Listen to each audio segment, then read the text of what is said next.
And here comes the fourth and the last passage from Mock 23 for us. And I would say that this is a passage which perhaps had the most challenging language. Not only that, it also has ventured into the territory of politics, political theory. And these are the kind of things that can make passages difficult for individuals at times. So when I began, I said that we are talking about progressive activists. They deny their dominance even when they use it to destroy their enemies in different ways. Then they compete for status by aligning themselves with intersectional destitution. Very weird word. So destitution is poverty, intersectional is poverty caused by different things. So they're basically trying to prove that, hey, I am poor, I don't have any dominance or power. And they use that to manufacture an artificial world. And subsequently there is this word which is introduced for these individuals here, pathocrats. Now you know crats basically are rulers. Remember, autocrat, democrat, people who rule, right? So pathocrats, they are basically using their emotions, their manipulation of feelings to rule. And they are elites, of course. They become totally isolated from the world of normal people. And then this is another important shift in the hindsight, where they talked about the language becoming esoteric. Esoteric is that is understood by only a few. And then in order to explain this point, the author has given us a quote from a Polish philosopher where he took us to the world of communism. So that is where the introduction of political theory ended. And then that same idea was carried forward until around here.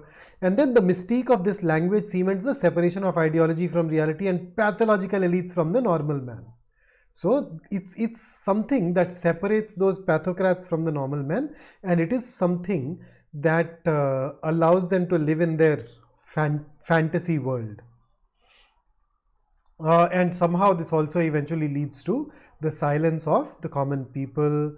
Then why common people do not talk is once again mentioned here, and from there the next paragraph introduces something even nice, that that these pathocrats suppressing others, oppressing others becomes a need for them, and they are willing to use different ideological tools to do that. And the author says, make no mistake, this is something that has happened throughout the world.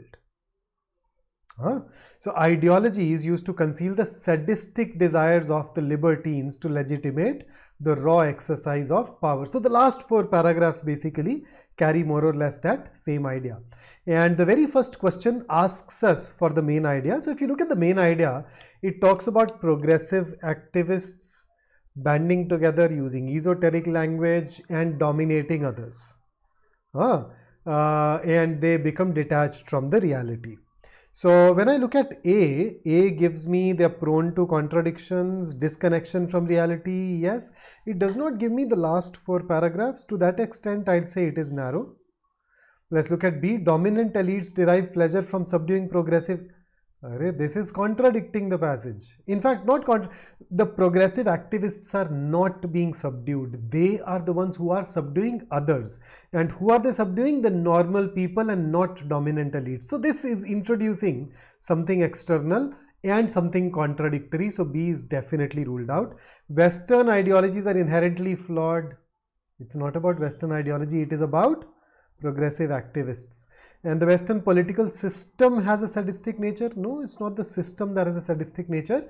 It is progressive activists who seek power. And besides, this is just mentioned in one paragraph. So this is also going to be extremely narrow. So as we can see, there is no answer choice which satisfies our urge to choose the best main idea or the ideal main idea. But then B and C are ruled out between A and D, considering both of them are narrow. D talks about just one paragraph.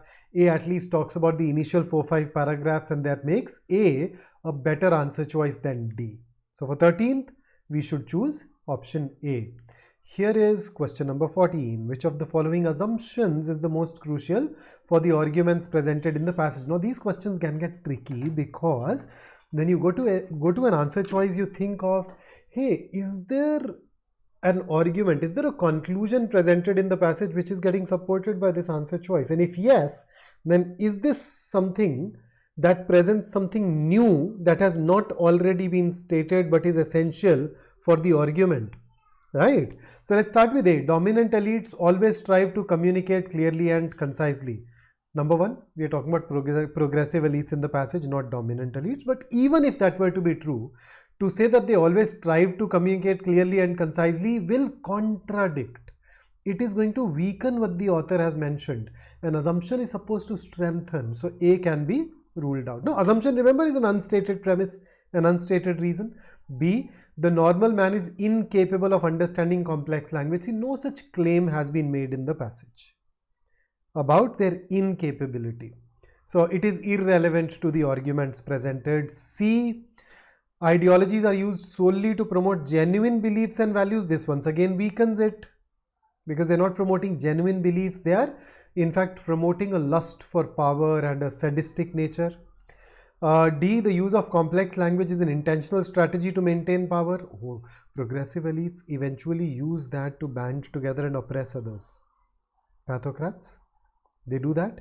So yeah, this definitely supports. So considering that this is the only one that supports, we don't even have to think much. We can mark D as our answer and move on from here. So the options, I would say, kind of made this a relatively easy question. Here is 15th. Which of the following cannot be reasonably inferred except? So cannot and except. Not and except cancel each other out. So we are looking for the option which can be inferred. So option A, we've just looked at it in the previous question. This is contradictory. False. B, the use of complex language is part of the strategy to maintain power. Once again, we looked at this in the previous question. So this is true. C, normal virtuous individuals are not subjected to imprisonment or torture in Western societies. Can't say, or probably false, because in fact false, because those progressive elites, they do that to them.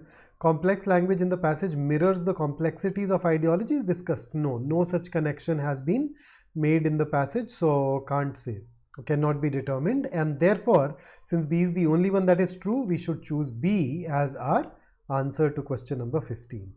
Here is your question number 16, which asks us to pick up something that strengthens the argument presented in the passage. So let's see. A, individuals who use esoteric language tend to have a stronger sense of dominance in social situations. No, it is not about any individual using esoteric language. It's about a particular set of individuals when they start using a common esoteric language that they attain power. It's not about sense. It is not about just one individual. So this is not really going to be relevant to the argument. B, the prevalence of complex language usage has increased in societies where dominant elites hold more power. Once again, the passage talks about progressive elites and not dominant elites, so this will ideally be termed irrelevant. C, historically, societies with clear and straightforward communication have experienced less internal conflict and instability.